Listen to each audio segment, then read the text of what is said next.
Really? These guys are actually winning, potentially? They're doing quite well. Oh, that was a nice hit. That was a nice hit. That was a nice... Okay, I'll stop. Okay. I hit all of those arrows. The last 4 shots, I hit all of those. I can't believe it. Hello and welcome back to our ranged only challenge in Bannerlord, and as you can see, I've stumbled across a step warbow, and we're going to be using that. I'm actually going to buy that right away, just equip it straight up, and I've also noticed that this particular merchant has some extremely, well, I think at least, extremely powerful arrows available. So I think that's what we're going to do. We're just going to replace a whole bunch of our quivers at the moment with these bodkin arrows as well as these piercing arrows, because they have 3 pierce and 4 pierce statistic in comparison to 1, which is what I was using before. So hopefully that's going to be really, really good.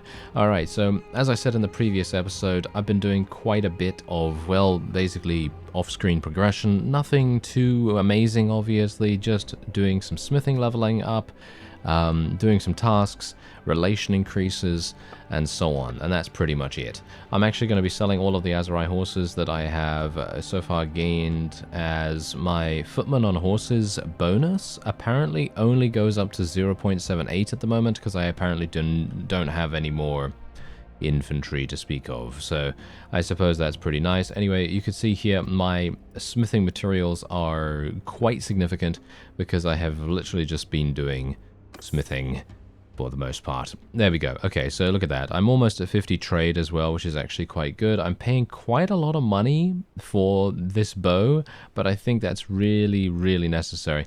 Okay, so I'm actually doing a caravan ambush mission on the way to the war zone, because there is actually a war zone going on at the moment. There's a little bit of a war against the Southern Empire, as you can see right there. It has just broken out just now, so shouldn't be too late to the battle, and hopefully we'll have a good deal of fun there. Now, I do have 44 Azurai Master Archers.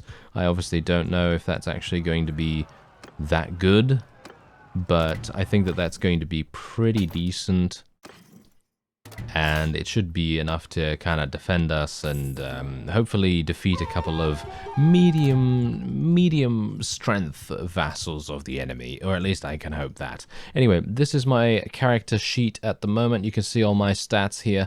I have not leveled up my steward skill any further, unfortunately, because my learning rate is basically abysmal, so that's obviously really awful. Anyway, as you can see here, I've leveled up smithing. I didn't spec anything because I wanted to show you, just what I'd be taking and everything. And personally, I like all of these things that give me additional stuff for less energy, you know what I mean? So I'm going to go for Steelmaker right here, and we're also going to be going for Steelmaker number 2. And I'm hopeful that I will be able to eventually go for something like this. As you can see, stamina spent for refining is halved, and stamina spent for smelting is halved. Probably going to go for the smelting one, all things considered. Anyway, I've actually almost leveled up my smithing once again. As you can see, it's at 3,803 out of... What? Why? It says 0. Are you serious right now? Okay, well, that's actually kind of strange. Okay, you know what? Let me actually just go into the smithy real quick, because I am kind of interested. Yep, there we go. It actually did level it up. Okay, that's fantastic. So, yeah, I have no more energy, as you can see. So, yeah, we're just going to have to move on and see what else I can do. So, I'm actually hoping that there's going to be a task at one of these villages that will take all of my prisoners from me, because I do have a pretty significant amount of relatively high tier desert bandits, and it would be wonderful if we could maybe leverage those for a decent amount of cash, and maybe some good relation increases as well. Oh, there's Dishonoratus. Fantastic. Hello, Dishonoratus. I will be attacking you. Yes. Here we go. Yeah, so I took a look at his composition before we went in here, of course. I really don't want to be in a situation pretty much ever again where I am outnumbered. I will try my very best to be a little bit more wary, a little bit more cautious about those kinds of engagements, because in the defeat episode, quote unquote, That was not particularly good, you know, not particularly good. I would prefer to have a situation where we have a chance of winning rather than, you know, basically just going in and then immediately seeing, oh, yes, it seems like this is a foregone conclusion here and there's not much I can do. So this is basically the first battle that I've done in a while, as you can no doubt tell, because I still have 223 riding, or I did have 223.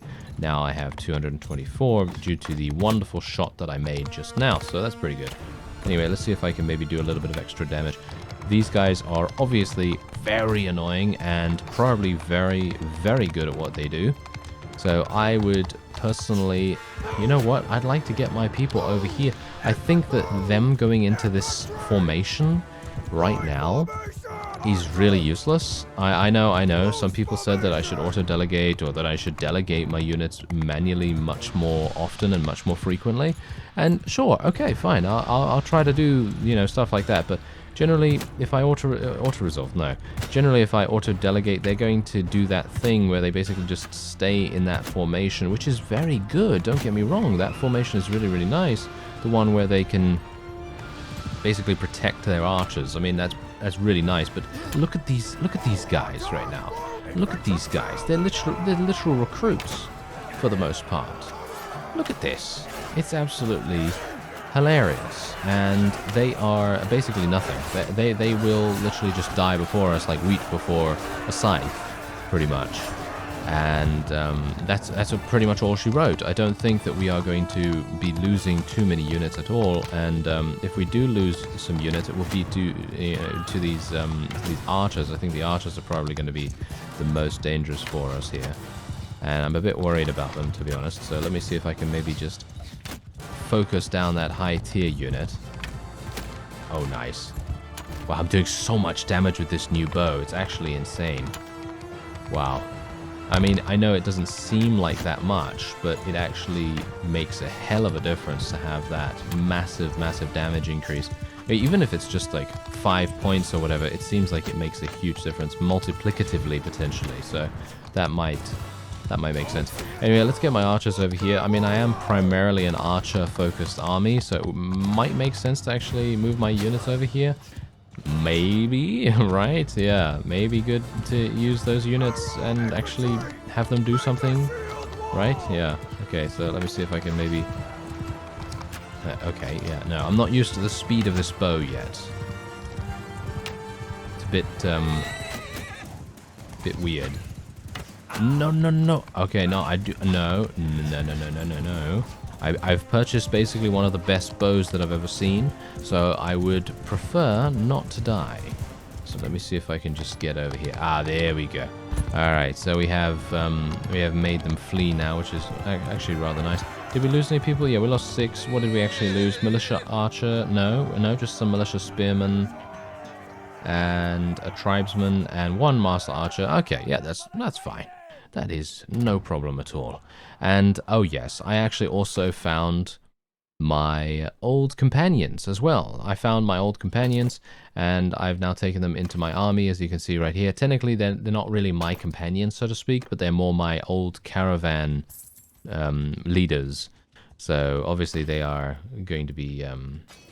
yeah, maybe doing quite well. I'm actually going to try and level them up a little bit while they're in my army here. And then once they've leveled up, I might make them into a caravan leader again, or maybe do something, you know, a little bit different with them. Not entirely sure just yet. But anyway, let's go into the town right here, because I do have a number of prisoners that I'd like to sell. I think I'm actually going to be selling them. Army of poachers. Nah, I don't really want to do those.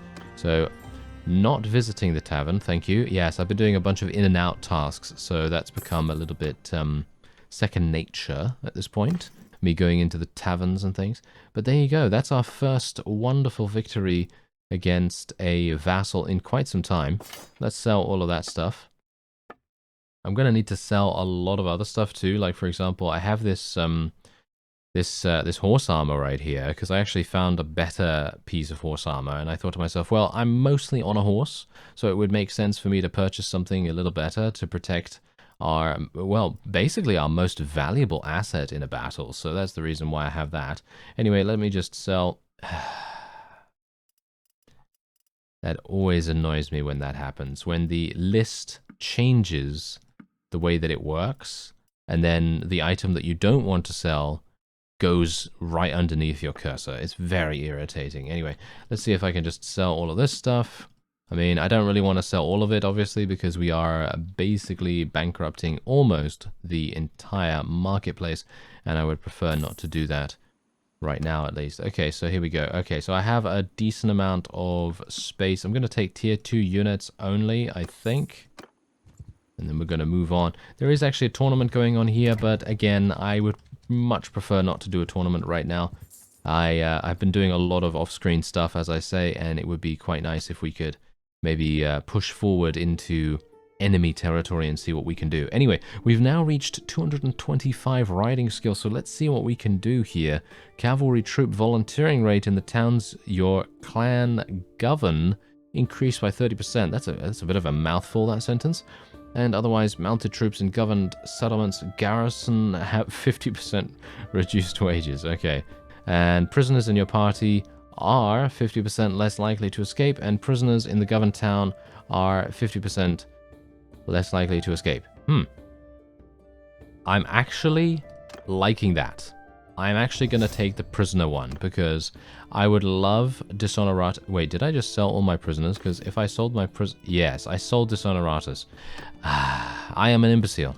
Yeah, I am an imbecile sometimes. Oh well, never mind, never mind. I'm not used to taking vassals prisoner just yet, and all that stuff. So what we're going to do is we're going to take someone prisoner, and then we're not going to let them go this time. Yes, we're not going to let them go this time. So let's go in here, and we'll do some damage, and then we'll see what we can do.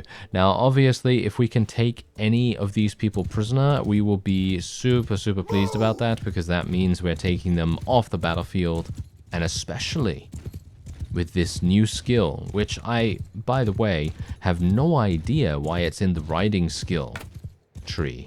Why is it in the riding skill tree? Surely it should be in steward or something like that. It makes no sense for it to be in riding skill, but oh well, never mind. It's not really my place to say, I suppose, but I think it makes no sense. Anyway, let's see if I can maybe do some damage here. And as I was saying, basically, I think this new skill is going to make things so much easier for us to have like a slight war of attrition style tactic going forward, because then it's going to basically enable us to pretty much just take someone prisoner and then not let them go ever. I mean, I'm hopeful that maybe that will be the case, so we'll see what happens with that. Anyway, hopefully my bow skill is going to increase. Look at that, 8,000 experience with that riding skill. Maybe I can do a little bit more here. And yeah, I'm rusty now in terms of actually shooting things, because as I say, I haven't really gone into a fight in quite some time. But yeah, here we go. So this is me not auto-delegating, and you can quite clearly tell that it is vastly more effective than the auto-delegate. So it's probably just because they force the units into some weird formations. Now, don't get me wrong. Those formations are very good in terms of defensiveness, but for offense and for eliminating the enemy, it's a little bit, it leaves a little bit to be desired, shall we say, because that means that the enemy is going to have the first strike, so to speak, and they're going to be the ones to kind of dictate the rhythm of the battle, and that's exactly what we don't want. So generally, in these kinds of situations, especially when it's a flat plains battlefield or a desert or something along those lines, it's going to be so much easier for me specifically to just, you know, relax with the whole auto-delegating thing and just let my units do what they do best, which is exactly what just happened. We took 0 casualties. Very, very simple victory right there. And I am not entirely sure if I will take these prisoners. I think I will, because we are quite close to a town still. And we'll also take the loot too. And, oh, she died! She died in battle. Oh, okay. Well, hello there. Very good. Okay, so that's actually fantastic, because anytime we can get a death from the enemy, that is a win in my book. Even if we lost half of our army, I would personally say that the overall meta game, the overall, you know, overall picture of how things are going is just so much better now. So I'm just going to sell the prisoners regularly then, because obviously I don't have a vassal in there any further. And I'm thinking we'll probably just sell all of my armor right here, because I actually don't think I need it. And these things are selling for a massive amount, as you can see right there. I have currently no herd deficit at all, so I'm thinking I'm probably just going to keep the balance the way it is. Whoa, look at that. Okay, so that's some really, really nice horse armor, but you can see here that the weight is insane. So it's basically double, almost double what I currently have on. And it's good, don't get me wrong, it's good, but it is going to maybe make my horse really slow. I'm actually not entirely sure whether that has an effect on the horse itself, but if it does, then there you go. I actually saw some armor earlier that was called something like luxury scale armor or something, and you know how much it was? It was 380,000. And I was like, okay, that is luxury. That is luxury. All right, yeah, but you can see here there's basically nothing much. Oh, hello there. I'm going to be getting that helm. Thank you very much. Yes. I like it. Yeah, that helm is a solid 10 extra protection for us right there, which is, in my opinion, very, very cool. Anyway, let's just see if I can continue to run some interference for the Azurai in this area, because I feel like we're actually doing quite nicely. I feel like our army is actually capable of doing some stuff now, you know, in comparison to a couple of episodes ago where I was just basically running around with whatever units that I could get my hands on. Nowadays, oh, now it's a little bit different. Now we're actually the one taking the offense and, well, poking people in the face with it. And that's pretty much what we want to do. Anyway, let's just see if we can maybe get into a nice formation here. So I'm going to do a little bit of something here. So we're going to go for a nice shield wall with the infantry. You know, sort of standard sort of layout that I usually tend to do in my series. And, well, I mean, why wouldn't I? It's pretty effective. You know, usually it's pretty effective. Sometimes not so much, dependent on who I'm up against, of course. Because, well, obviously, if I am going to go into a fight where I'm up against a massive amount of enemy units, and the enemy units in question are relatively high tier, or they have some high tier units in amongst themselves, then you're probably going to see quite a few casualties on my side, because that's just how it goes, you know. You're going to take casualties in a battle. Oh, now that was a nice hit. I did take out the mount, and that's not exactly what I wanted to do, but I suppose we'll have to deal with it. It is a bit dark. I'm not a big fan of it being so dark, but it is a forest, and it is maybe twilight? Is it twilight or just before dawn or something like that? I'm not entirely sure. But yeah, now these guys are going to be funneling across the bridge. I'm actually kind of surprised that they decided to do that. But let's get my infantry out the front here, and hopefully my bowmen will be able to do a good job. So I'm actually just going to stand here. I don't really like the first-person view in Bannerlord. Is it just me? I think it might be just me. I don't know. I've seen a bunch of people play in first person. I'm thinking to myself, why are you playing in first person? And then I play in first person, and then I absolutely suck. So I'm not entirely sure. It's kind of weird to me. But hopefully I'm going to be able to deal some damage here. I mean, even my infantry has ranged abilities, which is actually kind of cool.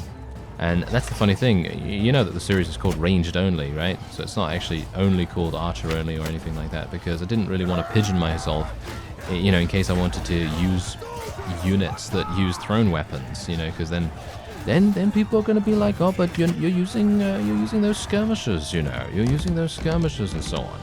But yeah, obviously we are still continuing to use a couple of smatterings of combos of units, because we really don't want to be in a situation where we just, you know, at the moment at least, force ourselves into one specific little niche, at least right now. Once we have leveled up most of the units that I have right now, then I'll be doing some resorting of what I currently have in my army, and all of these fights are going to serve very well in propelling us toward that goal. Okay, so this guy is actually... Oh, what?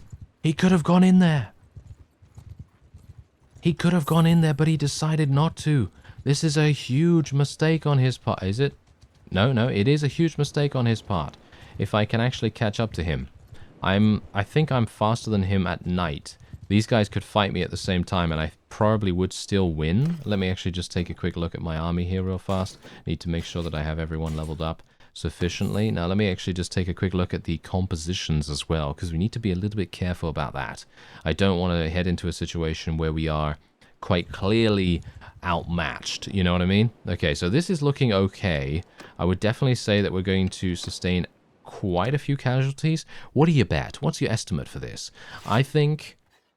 Oh, now that I see the map? Oh, okay, yeah. Okay, sure. I'm gonna go for 0 casualty. No. I think we'll probably have some casualties, but it's gonna be very difficult. Forward! Where? Oh. Oh, I see. We're actually in a village, and the villagers are just charging in. I don't really like that. I personally feel like the villagers should defer their command to the player in this case, because, I mean, let's face it. I mean, come on. The lord of the land, or the lord of, you know, your chosen faction or kingdom, or, you know, whatever, you know, an important person, shall we say, arrives in your village, and then all of a sudden you're like, ah, yes, we will charge the enemy, and we will not work as a team. You know, something along those lines would probably be pretty awful. Yeah. I mean, they're just throwing away their lives at this point. Okay, I guess I'm actually going to have to move across the river then, which is not something I wanted to do. I personally feel like moving across the river right here is giving up huge advantage. And, yeah, this is maybe not the best. Oh, nice hit. Okay, hit the shield right there. Okay, so, wow, really? These guys are actually winning, potentially? They're doing quite well. Oh, that was a nice hit. That was a nice hit. That was a nice... Okay, I'll stop. Okay. I hit all of those arrows. The last 4 shots, I hit all of those. I can't believe it. Oh, wow. What is going on here? Okay, there we go. Now I missed. Oh, no, horsey. Okay, whew. I almost lost my horsey there for a real quick second. I'm pretty sure that I almost lost it. Maybe. I'm not entirely sure, but anyway, let's just move forward here. I actually wanted to take cover behind this building because okay, so there's a bit of a strategy that I used to employ quite often in Warband whenever you would get into like a village defense or even a siege defense in some cases, where it was really, really lucrative to hide your archers behind a hill or hide your archers behind some kind of structure. And in that situation, as soon as the enemy would poke their heads above water, so to speak, you know, in this case, obviously it is, you know, just a metaphor, but, you know, generally, if they would poke their heads out, boom, all of the archers would be focus firing that one unit, and they would instantly die. That's the kind of strategy that generally I have used in the past, and that's what I was actually hoping on using here, but obviously that's not really going to happen. The AI seems to, my allied AI, shall we say, seems to have thwarted that. It's not even the enemy's strategy that's thwarting it. It's kind of hilarious. Okay, let's just get some nice easy kills going on here. Easy kills, he says, as he misses every single other shot. Very good. Okay, yes, fantastic. Good work, Barney. Good work, yes. You are absolutely fantastic at this. There we go. Okay, yes, shot him in the leg. Yeah, by the way, do you know the do you know the actual origin of the arrow in the knee thing?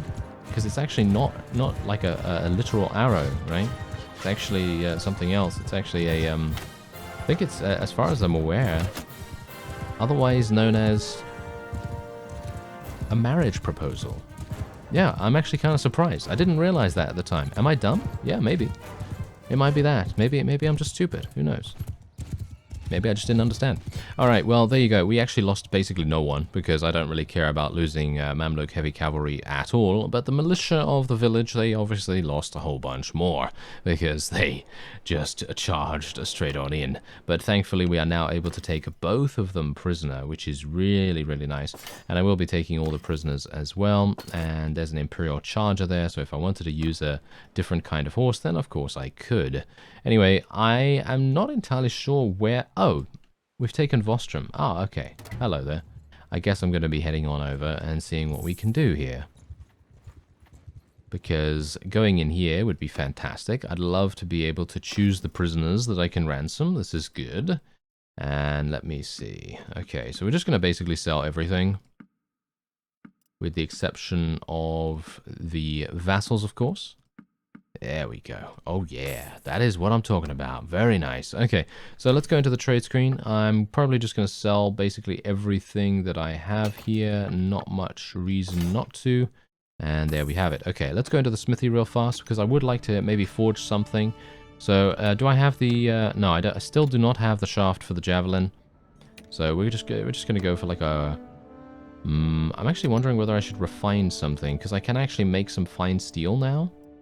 So it might actually make sense for me to do that. So let me see. Why can I... Oh, I really don't have enough energy still? Are you serious? Okay. Apparently I don't have enough energy still. Should I just wait here for some time? Maybe I'll wait here for some time and see if anything happens. But, oh, hello. Aha. There is actually an army attempting to take our castle. So let's head over there and see just how large this army is. Because if it's about 200 or so units, I think we might have the opportunity to do so. I think we might be able to take care of it in some way or another. Oh, hello, Sylvina. I will be attacking you. Oh, yes, I will be attacking you straight away. Thank you very much. There we go. This is what I like. Okay, so... these are the kinds of situations we really want to get ourselves into. Any kind of vassal that has this kind of army size, even if it's even, actually. Even if it's a relatively similarly strong army, I think I would probably be able to achieve victory. Maybe I'm being a bit overconfident, but I think that might very well be the case. Yeah, I'm gonna just shoot at some of these guys. There we go. That's some nice experience right there.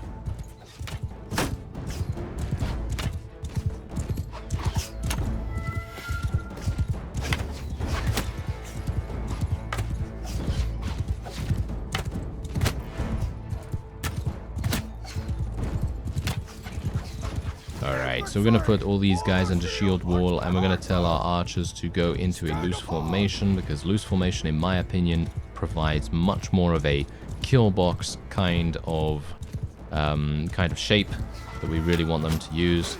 And that is obviously going to provide much more of a firing angle as well. I don't know whether you've noticed that in the past whenever I've used loose formation, but in my opinion it really, really helps. It also helps a great deal to negate the overall, shall we say, scattering or stunning power of cavalry charges, because if your units are standing further apart, then it's basically impossible for cavalry to hit more than one or two of them at a time, and it really helps with that. Although you could make a case that standing really close together would actually slow down the enemy's cavalry more, but then that just means that more of the archers are going to be stopped from firing, and that's what I wanted to try and prevent with this kind of formation instead. Oh, apparently I can't press tab right now. Apparently we're still ready for battle. I'm actually not entirely sure who is still sticking around here. Ah, it seems like the enemy leader. Of course. Let us snipe. If I can. Okay, that was some good damage.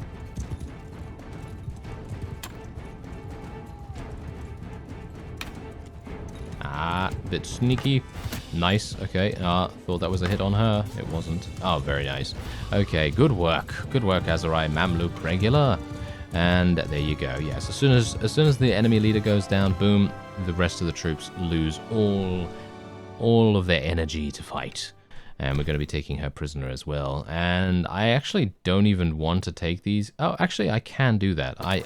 Yeah, I actually forgot that I sold all my other guys at the town there. because I'm not used to having that town available. Usually it's obviously under control of the other people, so we don't really have that option. Anyway, let's see. Oh, not even... Ah, look at that. They're actually running away. They are literally running away because of me, by the looks of things. Maybe, or maybe they're just defending somewhere else. I think they might be defending somewhere else. It did say that on their objectives. So maybe they decided that it just wasn't worth it, which I am pretty happy about, because I don't think I would have been able to defeat them myself. I think I would need some assistance of some kind. I mean, that's just how it's going to be. These larger armies are very, very difficult to deal with at the best of times, and especially this guy. This guy right here, he would probably have come and helped us, which is really nice. As you can see, Tyus is actually over there with 1,400. Wow, that's incredible. Unfortunately, the Southern Empire is also at war against the Khuzait, and as far as I'm aware, they are being absolutely cannibalized, and the Southern Empire will be the first faction to fall in this playthrough. Anyway, that's going to be it for this episode. I thank you very much for watching, and I'll see you next time.